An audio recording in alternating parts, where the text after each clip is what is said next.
Mag-uuma, bayani ka sa gitikad mong yuta.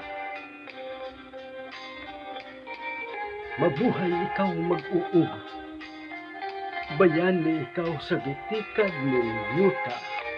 Ang yutang tabuno, ang yuta sa mga saad ug panumpa, dinhining haluag na wana, ang pinanggatang nasud na Pilipinhon. Ihangad ngadto sa kahitasan ang tibuos mong gugma, naghambin sa tuman kalantip, mga sakripisyo ug tamis nga pailog. Ang tiunay nga mithi sa imong pakigbiso, duyog sa imong katakusog kadasig. Sugunga ug lantawa ang bugti sa imong kakugi. Nagpasad ang nagkadaiyang ani sa tanaman, bunga sa kitokawan mong pag-ugmay. Taliwala sa kalaay ug kapitos, naghanay sa imong atubangan, ang panalangin ni bathana nga kanimo gisabuan. Mag-uuma, usa ikaw ka-idolo, mao'y malig-ong haligi nining atong kapuputan.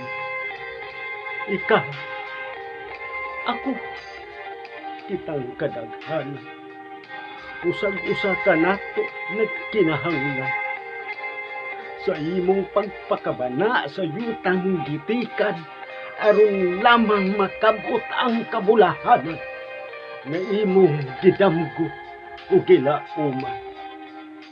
Kanimo gipahimuslan tugod kaming tanan sa tiunay nga pag-ambahan. Ayaw yam ire ang imong pagkaikaw, barugo ug pagmaya, uban sa garbo ug dungog.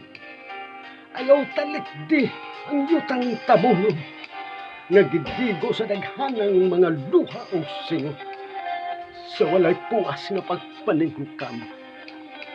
Ayaw kalimti ang gabayan sa kinabuhi.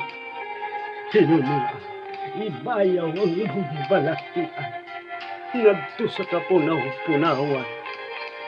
Kay ikaw, usa ka mag-uuma, bayani ka sa gitikan mong yuta.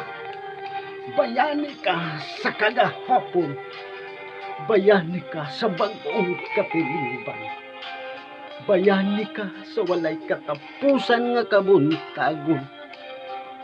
Mabuhay ka mag-uuma, mabuhay ka. Usa ikaw, kahingpit nga bayan sa gitikan mo yuta.